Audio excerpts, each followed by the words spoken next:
Par un après-midi de 1995, Micah Moulton s'inquiéta de ne pas voir son fils, Christopher, de 10 ans, revenir de la pêche à 17 heures comme prévu. Elle eut vite la terrible impression que quelque chose de grave lui était arrivé. Je me suis levée et j'ai regardé l'heure. Il était 17h22.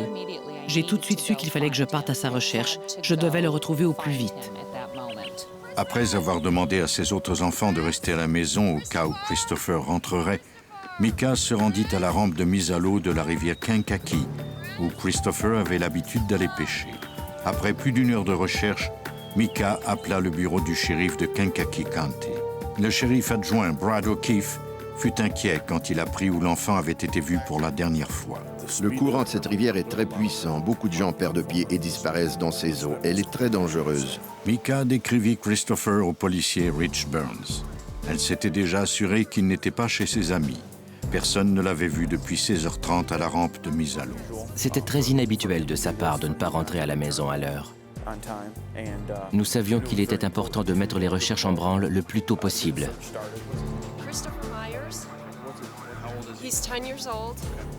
J'ai dit alors que j'allais dans les bois pour le chercher. Il m'a dit « Attendez un peu ».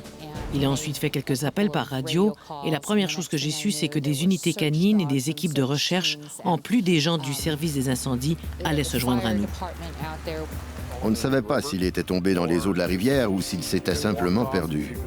On fit appel à toutes les ressources disponibles sans attendre une seconde de plus. Tous les postes de police avoisinants nous ont envoyé des effectifs. De plus, des pompiers d'Aroma Park et de Kankakee se sont joints aux recherches. Des bateaux fouillaient les eaux de la rivière et dès que les habitants ont su ce que nous faisions, ils se sont portés volontaires en grand nombre. Chaque équipe de recherche reçut les informations requises, notamment la description de Christopher, ce qu'il portait, son vélo. Les membres des équipes ne devaient toucher à rien de ce qu'ils trouveraient. Les indices seraient exclusivement recueillis par des experts judiciaires formés pour ce genre de travail.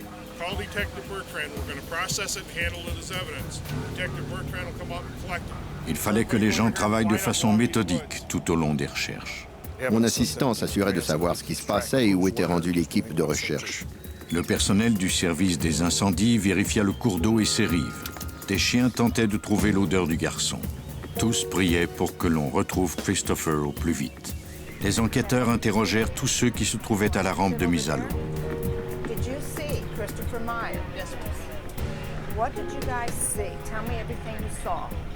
Deux garçons déclarèrent qu'ils avaient vu Christopher avec un homme cet après-midi-là.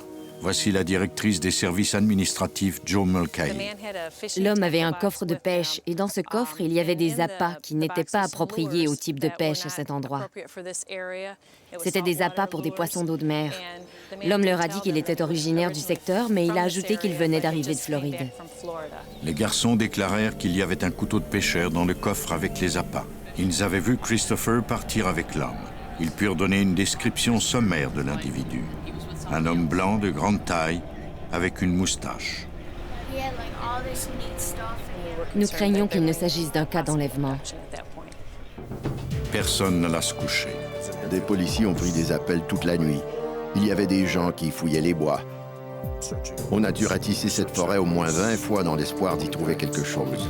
Mais ce fut peine perdue. Les chaînes de télévision locales firent état de la disparition de Christopher et de l'homme avec qui on l'avait vu pour la dernière fois. On demanda l'aide du public. Au centre des opérations d'urgence du bureau du shérif, des policiers et des volontaires prirent les appels. De nombreuses personnes fournissaient des informations sur d'éventuels suspects. Les enquêteurs suivirent toutes ces pistes pendant qu'on poursuivait les recherches et que les pompiers ratissaient le lit de la rivière. Plus de 18 heures s'étaient écoulées sans signe de Christopher. Le lendemain matin, les équipes de recherche aperçurent quelque chose dans l'eau. Il s'agissait d'une chaussure de course pour enfants. Micah l'identifia. C'était celle de Christopher. On a trouvé son soulier dans l'eau. Comme les chances qu'on trouve autre chose étaient grandes, on a intensifié nos recherches. Les équipes de plongeurs se mirent à la recherche de l'enfant et de son vélo. Je pouvais entendre les gens en parler et se demander si on avait des nouvelles, si on avait trouvé le corps. À quelques reprises, j'ai perdu la tête et j'ai dit « Ils ne trouveront pas de corps, ils vont plutôt ramener Christopher à la maison ». J'essayais de rester positive. Il m'était tout simplement impossible d'imaginer qu'il ne reviendrait pas chez nous. Tous ceux qui cherchaient Christopher refusaient tout autant d'abandonner. Le garçon se trouvait là, quelque part, et on allait le ramener à la maison. Je me suis dit que tout irait pour le mieux et que je finirais par me sortir de cet horrible cauchemar. Pour moi, ce n'était qu'un mauvais rêve. Mais c'était bien réel. Le deuxième jour des recherches, une équipe aperçut quelque chose. C'était le vélo de Christopher. On aurait dit que quelqu'un l'avait transporté le plus loin possible en forêt pour qu'on ne le trouve pas, comme s'en souvient le shérif adjoint Brad O'Keefe. C'était d'autant plus grave qu'on ne cherchait plus un enfant égaré. On ne cherchait pas non plus un enfant qui s'était noyé. Maintenant, les policiers savaient que quelqu'un avait enlevé Christopher. De nombreux témoins déclarèrent avoir vu le garçon pousser sa bicyclette en compagnie de cet homme qui portait une moustache. À un moment donné, ils avaient aussi aperçu l'homme debout devant le coffre d'une berline grise. Des cannes à pêche étaient visibles par la lunette arrière de sa voiture. L'homme avait un couteau de pêcheur dans un étui de cuir qui dépassait de la poche arrière de son pantalon. Certains témoins oculaires aidèrent un dessinateur à dresser le portrait robot du suspect. Les enquêteurs transmirent ensuite le portrait aux médias pour qu'il soit diffusé. Une fois qu'on a fait diffuser ce croquis, tous les gens avaient un suspect en tête. On a donc reçu de nombreuses suggestions de noms. Les policiers vérifièrent toutes les informations reçues par téléphone. On leur montrait le portrait robot en leur demandant de nous dire qui c'était. Un nom fut mentionné plus que tous les autres, celui de Timothy Bass. Comme Micah Moulton ne vivait dans cette ville que depuis peu, elle n'avait jamais entendu ce nom. Je me rappelle avoir entendu de nombreuses personnes dire « Timothy Boss, oh mon Dieu, je ne peux pas croire qu'il est en liberté ». J'ai fini par demander « Mais qui est ce Timothy Boss ?» Mais personne n'a voulu me répondre. Les enquêteurs, eux, connaissaient tous Bass. En 1981, il avait enlevé et assassiné une fillette de 5 ans dans la ville voisine de Bradley, en Illinois. Il avait été reconnu coupable et condamné à 25 ans de prison. Il avait toutefois été remis en liberté conditionnelle depuis peu. Le lieutenant Larry Osenga de l'escouade des crimes violents de la police de Kankakee offrit l'aide de son escouade. Les membres se rendirent dans l'ancien quartier de Boss pour interroger ses voisins. Les voisins ont confirmé que Boss était libre. La police de Kankakee apprit que Boss vivait depuis peu à Joliet, en Illinois, une banlieue à l'ouest de Chicago. Le lieutenant Osenga appela la police de Joliet, qui accepta de jeter un coup d'œil à l'appartement de Boss. Le service de police de Joliet nous a aidés. Nous sommes allés chez lui, mais il n'était pas là. Les agents de Joliet attendirent son retour. À Aroma Park, on poursuivit les recherches pendant une autre nuit exténuante. Puis, 2 jours après la disparition de Christopher, l'unité de surveillance de Joliet aperçut un individu s'approcher de l'appartement de Boss. Cela semblait bien être lui. Il était seul. La police de Joliet entra en contact avec les agents de Kankakee, qui se rendirent immédiatement sur place.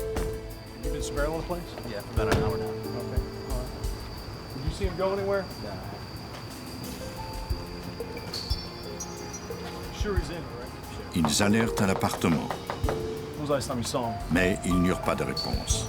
L'endroit semblait désert. Une voisine dit alors aux policiers qu'elle avait vu Boss sortir par la porte de derrière. Il s'était enfui de son appartement, avait sauté dans sa voiture les phares éteints et il était parti à toute vitesse. On a dressé un périmètre de sécurité et l'on s'est mis à sa recherche, mais sans succès.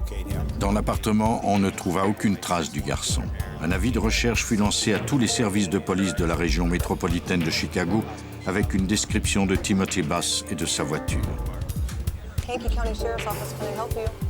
Des gens avaient reconnu l'homme du portrait robot. La réceptionniste d'un motel de Brentwood appela pour dire qu'elle croyait que Boss avait loué une chambre chez elle.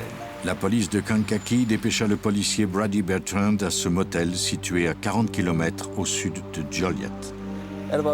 Vers 8 heures du matin, Boss est sorti de sa chambre. Il s'est rendu directement vers la benne à ordures dans le stationnement du motel pour y jeter des bottes. Le policier demanda des renforts par radio. Puis, il prit le suspect en filature. Il a commencé par emprunter l'autoroute 55 en direction du nord, soit vers Chicago. Et peu de temps après, il est sorti de l'autoroute pour se diriger vers Wilmington. Il s'est arrêté au bord de la rivière et il a discuté avec des pêcheurs qui se trouvaient là. Le policier attendait l'arrivée de renforts. Pendant ce temps, les détectives Ron Kinman et Randy Hartman de Kankakee County se rendirent au motel de Brentwood pour y recueillir les indices. On a récupéré les bottes. On ne savait pas si on pourrait en tirer des indices, mais ils les avaient sûrement jetées là pour une bonne raison. On les a protégées. Il pouvait y avoir du sang dessus, des cheveux ou des fibres. On envoya les bottes au labo pour analyse. Les policiers de Kankakee espéraient pouvoir faire parler Bass. Il était très agité et semblait vouloir déguerpir, mais il ne pouvait aller nulle part. Au début, le suspect fut évasif. Il refusait de parler.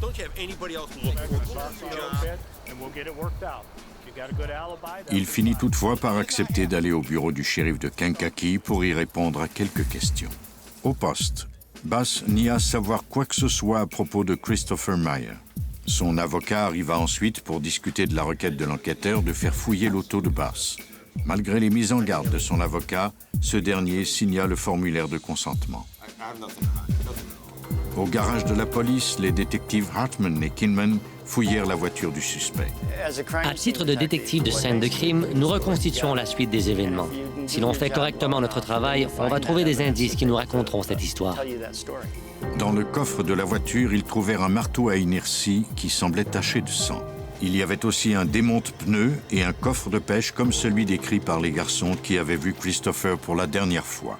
Il ne contenait pas de couteau de pêcheur. En sortant les outils un à un, on a constaté qu'il y avait dans le fond du coffre une importante quantité de sang. C'était une découverte pénible, mais déterminante. Si l'on devait découvrir qu'il s'agissait bien d'un homicide, on devrait prouver que cet homme et le garçon avaient été ensemble. Dans la voiture, les experts découvrirent un marteau. Il y avait de la terre entre les dents de ce marteau. Cela nous indiquait qu'il pouvait avoir servi à creuser dans le sol. Sur le siège du passager, les experts recueillirent de nombreux cheveux. Comme les autres indices, ces cheveux seraient envoyés des scientifiques au laboratoire judiciaire de l'Illinois. Un homme était en détention provisoire et l'on disposait d'indices qui laissaient croire qu'un meurtre avait été commis. On ne savait toujours pas où était Christopher, s'il était blessé et perdait du sang. On espérait le trouver caché dans un chalet ou près de la rivière. On n'a jamais perdu espoir de le retrouver en vie. Les autorités arrêtèrent Bass et l'accusèrent d'enlèvement avec circonstances aggravantes.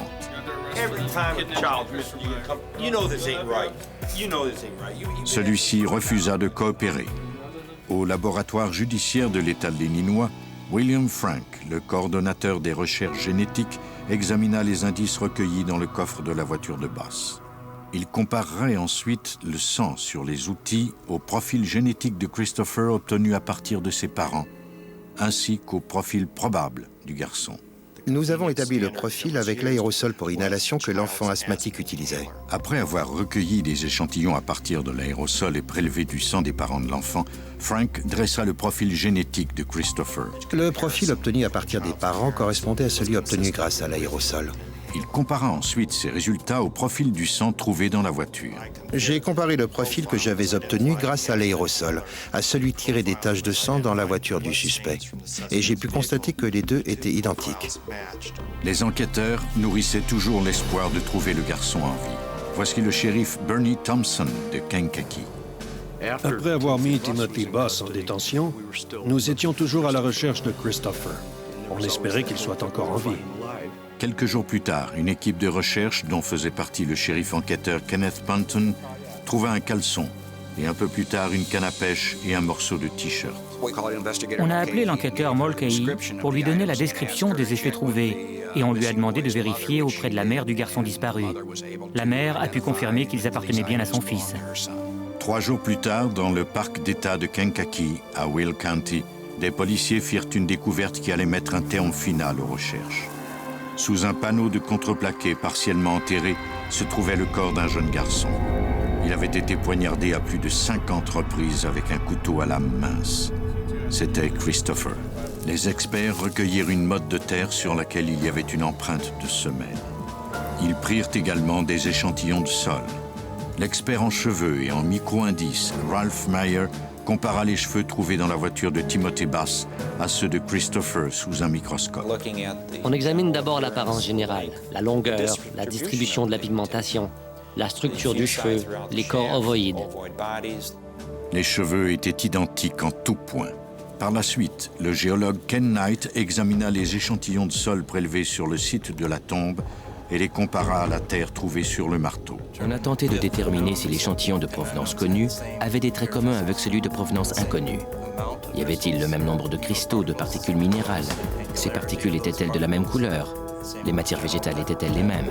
De nouveau, la concordance était parfaite. Le fait qu'on ait trouvé sur ce marteau de la terre identique à celle près de la tombe indiquait que l'outil avait bel et bien servi à creuser cette tombe. Sur le site, on avait également trouvé une empreinte partielle de bottes. L'expert judiciaire Robert Hunton compara les semelles des bottes que Boss avait jetées au motel à l'empreinte. J'ai fait un moulage de la portion de la semelle de la botte qui avait des motifs semblables à ce qu'on avait trouvé sur le sol. Je les ai comparés côte à côte et j'ai pu en conclure que cette empreinte avait pu être laissée là par cette petite portion de la botte droite. Les enquêteurs espéraient fournir des preuves encore plus accablantes grâce aux analyses génétiques. William Frank compara des échantillons obtenus à partir du fémur de la victime aux indices dont il disposait déjà.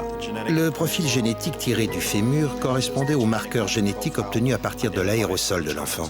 Il correspondait également aux taches de sang trouvées dans la voiture du suspect.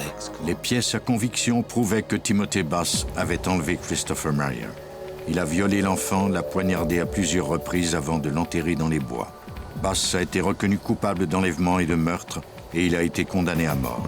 Sa peine a été commuée en sentence d'emprisonnement à vie en janvier 2003. Mais cette fois-ci, il n'est pas question qu'il soit remis en liberté conditionnelle. Voici la mère de Christopher, Micah Moulton. La colère, la tristesse et la douleur. Toutes ces émotions m'ont envahi. Mais je sais que je peux me servir de la situation d'une façon positive pour changer les choses. Je veux que les lois soient modifiées. J'ai participé au lobby pour que l'on ne donne pas de seconde chance aux meurtriers, aux violeurs, aux abuseurs d'enfants. On appelle cette loi la loi d'Amy. La loi a été nommée ainsi à la suite du meurtre de l'étudiante Amy Willard. Elle vise à empêcher de remettre en liberté conditionnelle les criminels les plus violents. Le Congrès américain l'a adoptée en l'an 2000.